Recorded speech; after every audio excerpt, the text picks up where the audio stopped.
Welcome to the Deliverance Podcast. I am Anthony Metley, the Health Ministries Director for the Great Allegheny East Conference. And I'm so excited that we are taking time to talk about deliverance, which is rooted in wellness. Deliverance matters to our holistic health, and we have taken the word deliverance and created an acronym out of it. Out of these 11 letters, each letter stands for something very significant that brings about your total deliverance. Today, we're looking at the letter V. The letter V has everything to do with voting and how voting impacts your health. I'm excited to have as our subject matter expert today, Edward Woods III himself is here with us. He is the Executive Director of the Conscience and Justice Council. He is also the PAR leader for the Lake Region Conference. And he also works for and he helps as the executive director of the Michigan Independent Citizens Redistricting Commission. He is a person who is well versed in issues of voting and how it impacts communities, especially underserved communities of color. In addition to all the things he does, I also know him as Woody. He is a personal friend. He is a brother from another mother, and our history goes back extremely far. And I am just delighted that, Woody, you have joined us to talk about this critical issue of voting. Welcome to the Deliverance Podcast today. Well, Dr. Metley, we want to thank you so much for having me here. As you know, I came through the canal of a great Allegheny East Conference person and my mother, who was born in Philly and raised in Baltimore, Maryland. So I feel like I'm back at home being, as she would say, the great Allegheny, but now known as Allegheny East. So once again, thank you for this opportunity, to you and your production team for being here this afternoon. Thank you, Woody. Let's just jump into it. So we're talking about this issue on voting and how voting impacts health. Normally, when individuals hear voting, they don't think about how voting impacts one's health. There is this statement that often your health is determined by the zip code that you live in. What happens that way. So we want to unpack that and perhaps go in different angles as we look at health and voting and how it impacts underserved people, and especially for individuals who are non-participants, who can and should be participants in the voting process, and to understand how doing so can have a positive impact on individuals that we vote into office on the local level, on a state level, and on a national level that can impact our health. So that's kind of my big lob to you, Woody. Could you just talk to us about, perhaps you can give the macro, the big picture, and then we'll work around down to the small local level, why voting matters in matters of health. Can you talk to us about that? Sure. When we think about the three-legged stool of democracy, just from a foundation standpoint to build our discussion, we know the first stool is the census. Everybody kind of understands the census. The different numbers throw around, but if you're missed in your count of the census, it's known about $18,000 is missed per year per person. So $180,000 over the course of 10 years that is not brought into the community if someone is undercounted in their census. We also understand the three-legged stool of democracy is census. People get that. People get who's voting. Your vote is your voice. It deals with your mental health. It deals with things that you care about in the community. It deals with your family. It deals with education. It deals with healthcare. But in order to maximize your vote and to have the voice of your community, redistricting is something that really plays a key part in that. And redistricting happens every 10 years after the census, where you divide up your state by state house, and depending on how many people has to be equal population, let's just say hypothetically it's 80,000 people. How do you get those 80,000 people together to formulate a state house district? How do you get to say 3 times as much for a state senate together? So let's say 240,000 hypothetically to get your state senate, and then for your congressional seat, 700 and some thousand. How do you get these communities together so that people can maximize their vote? So usually what happens in underserved communities, especially our communities, we have a device that is called packing, where you put as many minorities as possible in one district so that you can reduce the amount of people that they can get elected. We call that packing. We call unpacking where you take as many minorities outside of the district and unpack them so that their voice is minimal, so that the suburban communities or other communities of interest can have a larger voice that can drown out the minority voice. So when you're looking at redistricting, you always want to look at packing and unpacking, especially as it comes to minority communities. And the reason why that's important is if you have a district that is packed, usually you can divide that district and the minority candidate or the minority community can elect two people versus one person as a candidate that would represent them on healthcare issues. You know, in our underserved communities, we have climate challenges. We might have education challenges. We might have crime challenges. And so instead of putting us all together and having one voice, let's just say in Annapolis or Harrisburg, you could possibly have two voices if you split it up correctly. Wow. The other danger is if you unpack, you minimize the voice where you don't put minority groups together that have the same challenges and none of their issues are addressed because they're drowned out by other voices. My goodness, you've said a lot in just those few moments there, those three pillars, those three things that really matter. You know, when you're talking about packing and unpacking, I'm thinking the impact of redlining, what that did to us in terms of housing areas and et cetera. Is there any correlation between the two, how redlining impact us and how packing and unpacking impact us at all? Well, by redlining and restricting us to those type of communities, that's how you knew where to pack. And Sure. by redlining and restricting those communities, that's how you knew to unpack, to take away the voice. So Right. you're 100% accurate with regards to the impact of redlining. Not only did it cluster us together, but it also impacted our power as it relates to our democracy and our voice. Okay. Okay. So thank you. So if I'm a part of I'm here in this country. I migrated here years ago, whatever the case may be, and I now have the opportunity. Became a citizen and et cetera. And I've never voted, but I can vote now. And what I'm hearing in the media, my vote really doesn't matter. So, why do I need to participate in this process? From where I am right now, because it's not going to make a difference anyway. Things are already set. So how do you respond to that? Well, we call that voter apathy. And what we have seen, if you take a look at the Brennan Center, came out with a report about a month ago called Growing Racial Disparities in Voter Turnout Between 2008 and 2022. And what we noticed was that after President Obama got elected for the second term in 2012, there was a lot of legislation passed to make it difficult for people of minorities to access the polls. And so there was a huge disparity between whites and people of color, whites and blacks, but even more so whites and Hispanics since 2012 in the racial disparities as relates to voter turnout. And that was a result of the restrictive laws. But what do you mean by restrictive laws? You have voter ID, where you're requiring people to have a voter ID in order to vote. And, and how hard they make it to get the voter ID and what has to take place in order for them to have that documentation to vote. They don't want to do early voting. They don't want to do absentee voting. They don't want to do the ballot box voting. Instead of trying to increase and expand democracy, what we have seen since 2012 is a decrease in a way to limit democracy, which has caused the question, does my vote really matter? Does my voice even count? Because of this voter apathy.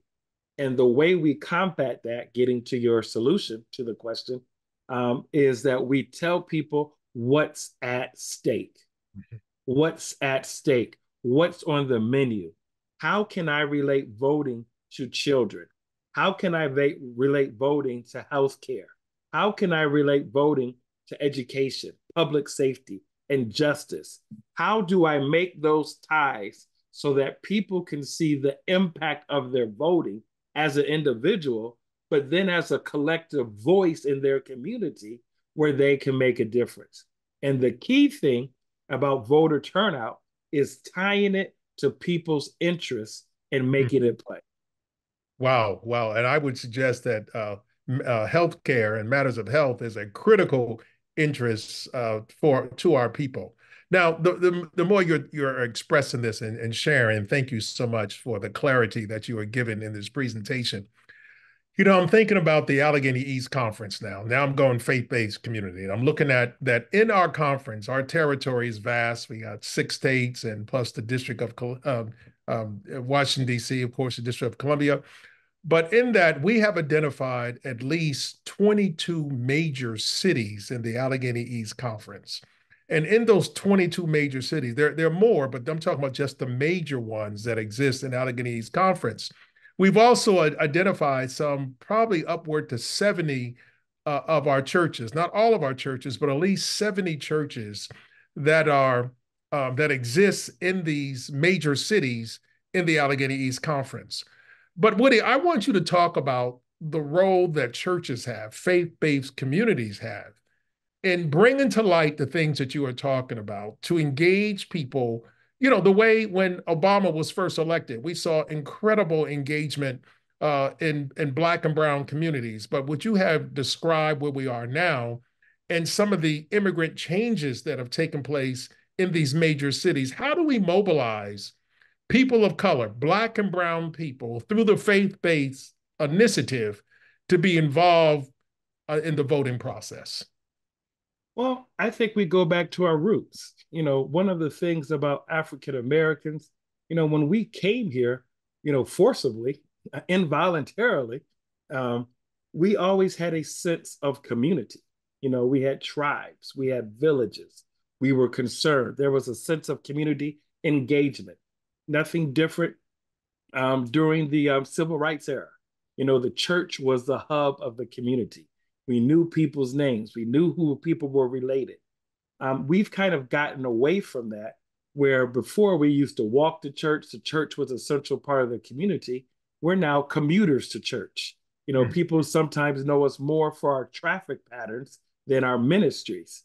And we Wow. got to go back to who we are and what made us relevant. And we were engaged in the community. It didn't matter what color you are. It didn't matter your denomination. It didn't matter the age. We were community based, and that church took in everybody, whether they were rejected for being supportive of Black and Brown people, whether they were marginalized, ostracized. We took in everybody, and we had a sense of family. And what makes regional conference churches so important, as you know, is we've always been inclusive, never exclusive. And we got to get back to how we started in the 40s, coming back, from the motherland forcibly, in the 1800s. We got to get back to being involved in the community, knowing the community, caring about the community. I mean, I don't understand, but there's no reason why we can't house parent teachers associations. We can't house neighborhood block clubs. We can't house, since we're talking about health and temperance and deliverance, so definitely the acronym, but also voting. There's no reason why we can't do health clinics and exercise. And, why can't we be the hub and identify what the needs are in the community instead of prescribing them? Mm. We're very good at telling people what they should be doing and how they should eat and how they should do this and how they should do that. But what about changing the paradigm and saying, here are some benefits to this type of lifestyle? Would you like to learn more? And opening up your church and making it that hub. I mean, we have to stop looking at our audience as, back in the day, we were only looking to, low to moderate income. We should be looking at low income, moderate income, high income. Our church has resources. We have outstanding individuals like yourself and others who can bring the information to the table and help people out. It's no different like the Capitol Hill Project as it relates to mental wellness. I love that project. I had a chance to see the counseling. It's in an upper income neighborhood and it's meeting the need. So you can't tell me economy has anything to do with it. We can make a difference if we understand the needs surrounding the 70 churches I think you identified in these 22 major cities. We can do it, but it's going to take some hard work and hard work. Hard Hmm. work where we don't complain and talk about it's too hard, it's taking too long, and hard work where we persevere because we're really trying to be intentional and deliberate in meeting the needs of the community instead of giving a prescription. Awesome, awesome response and answer. I could listen to you all day because I'm in 100% agreement with everything that you have said. So thank you for that response. So when we think about voting, and I'm going back to those 22 major cities that have also strong, of course, percentages of impoverished people and others there. And you know this, Woody, where you find high levels of poverty, you also have high levels of health disparities and social determinants of health and all the other factors that are impacted in those underserved communities. The loss of grocery stores creating food deserts, the absence of adequate health care and places to go for health care that are there, the absence of clean parks and et cetera, and all the other environmental issues that are there. So what I want to ask you is for that person who now has this passion to do something. They want to raise awareness and they also want to start organizing and connecting with communities for voter registration, for the voter drive, not just to be doing something, but to be about transforming their communities. What are some steps for that person to say, look, I've never done this. You're taking me out of my comfort zone. I belong to a faith-based community. I belong to a church, but my individual church hasn't modeled this, but I want to make a difference. Where do I start and how do I make this happen? I would identify some local community-based organizations. So many times you hear about the United Way. We hear about Salvation Army. You might hear about community action agencies. Those are things that are known, nationally and serve all our communities. But sometimes you got to understand those niche community-based organizations that are unique to your city and identify those. And United Way could possibly help you with that. A foundation in that particular community can kind of help you identify with that to see who is doing the work. So many times we think I want to do something and we got to start fresh. We got to just build up the whole thing. And folk, it's okay to partner. No one's going to go to hell because they partnered with another organization. It's going to be okay. We might not have the same doctors, but we will have the same purpose as relates to access to voting. It's going to be okay. And I just really want to get that out there because what I always keep hearing this whole thing about being tainted. You're not going to be tainted when you know who you are and whose you are. And we're Hmm. not trained to any church doctrines, but identify these organizations. When I was cutting my teeth in Benton Harbor, there was this organization called NICE, and it stood for Neighborhood Information Sharing and Exchange. And it was an authentic place where the people in the community could go to get accurate information about what was going on in the community and how to get involved. It's not a national organization. You couldn't find it across the state of Michigan, but it was a niche organization that had the trust of the community to deliver those resources. Go into your cities and identify these niche organizations. And see who's actually meeting the need and the trust factor. And maybe you adopt that organization or you want to partner and collaborate. Use your church and make it free to host the meetings. Provide some refreshments. You can provide healthy refreshments. So you can make sure you use that whole deliverance motif with regards to that, even though we're talking about voting, diet, healthy eating, all of that, exercise, all of that can happen just through that exchange where you can be a blessing and a witness because all these organizations need resources. They need places to meet. They like to have food. We know food, it draws people to churches. That's one thing you can do. Another thing you can do is local churches can be voting sites. You Mm. can open up your church and say, you know what? I want to sign up with the city clerk, county clerk, whoever has the jurisdiction, and become a voting site so people know where my church is. And I can just market that, hey, I'm in precinct 8. Come to my is where the church is located. It's just a subtle reminder. Oh, the church where I go vote, they're doing something this week. Or the church where you gotta go vote. I want to get there for that exercise class and making sure I learn how to do my exercise, or even how to cook or beat diabetes, beat high blood pressure, whatever it may be. Um, those are the things, but I always want to start with a community-based organization that has the trust of the community, and not get the low-hanging fruit that are known nationally, but dig a little bit and get the higher hanging fruit to see who's trusting the organization and who's actually doing what they say they're going to do, because then you can help and bring a voice with money and resources. Wow, you are you're giving some practical tools that I know are going to motivate individuals and inspire individuals who are looking to get involved even now.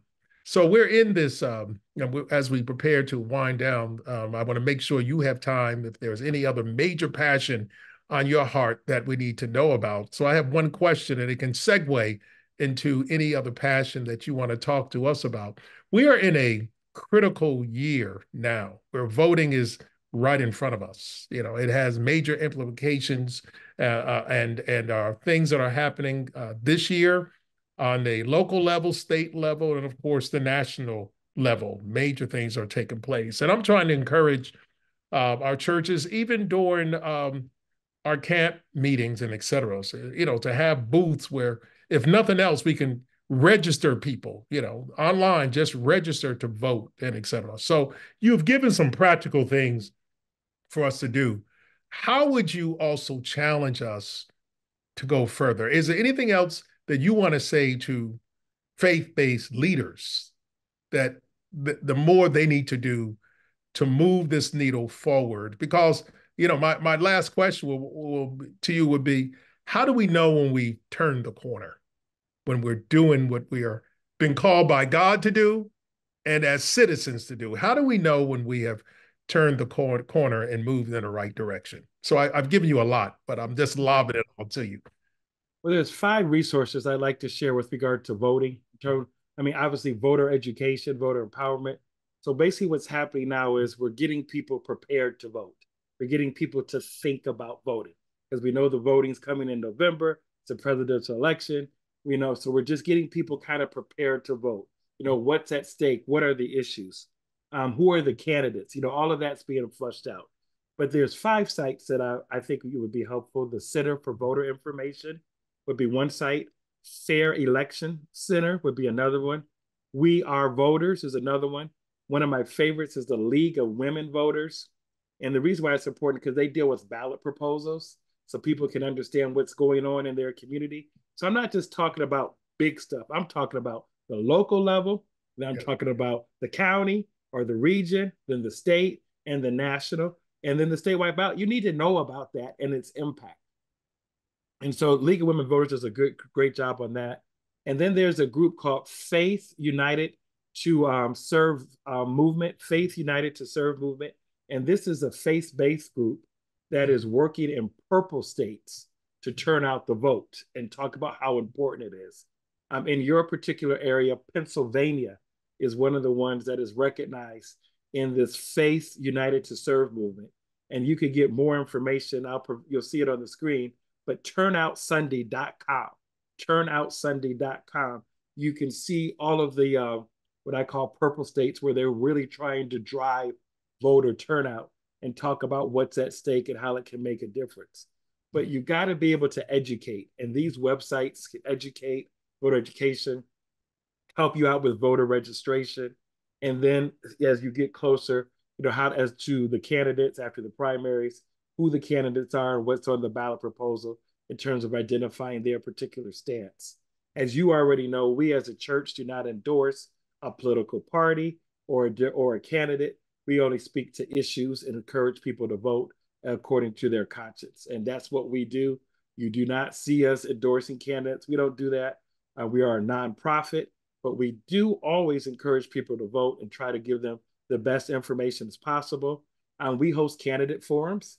We always do it after the primary because you have to do equal time.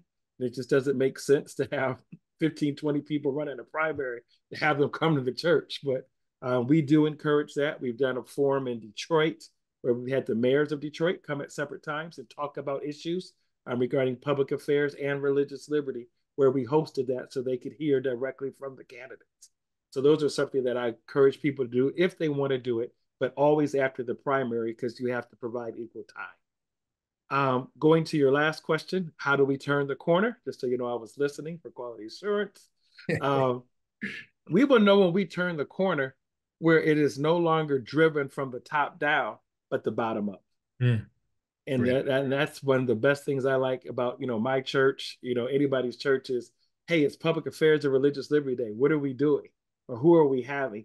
Because people are now getting used to it. It's built into the culture of the church, and that's when you know that you actually turn the corner. And so in other words, you're not doing this big promo.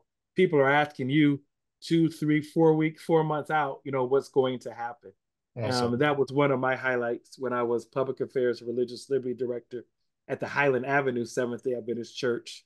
When Dr. Jasper Belima gave me this ministry to do what the Lord saw fit, was changing it from where's my Sabbath accommodation letter, the Liberty Magazine, trolling the Pope or state legislation, to actually being a part of the public affairs and community, public affairs and religious liberty, but making it a community event on a county level. Highland. We started off very small, but by the time we were done, we outgrew our church and had to host it at the Mendel Center because it was the community service that dealt with public affairs and religious liberty. And by God's grace, that's how we knew we turned the corner.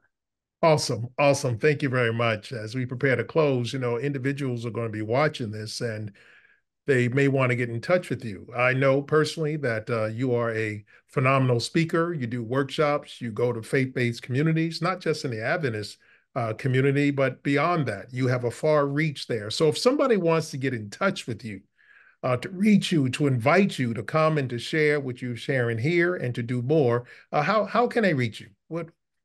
eWoods at lrcsda.com. Once again, eWoods at lrcsda.com. Thank you. So you have now 15 seconds. If you're on the elevator, you're going down, and there's that person that got on the elevator, and you have to tell them something about voting in their health. What is the last thing, their last bullet point that you will say to that person before the elevator doors open and you go your separate ways? When you vote and you care about your health, also remember that your health may impact your family as well as your community. So make your vote count and be informed of the issues that's impacting your environment that can prevent or enhance a healthy lifestyle. Awesome. Awesome. Thank you very much. Edward Woods III is with us. We call him Woody. Thank you for joining us for this podcast, this Deliverance Rooted in Wellness podcast. And I pray that you will not only be blessed and informed, but empowered to do something about voting in this season. We want you to like us and to let others know about us. Share this podcast with your friends, your colleagues, your coworkers, and others so that they can come and be a part of the deliverance process that we are on, the journey we are on together. John 10:10 reminds us that Jesus said that I came that you may have life and have it more abundantly. That suggests that Jesus is saying, I don't want you just to be alive. I've come so you may thrive. May each of you learn to thrive through the deliverance motif. Until we meet again, God bless you. Take care.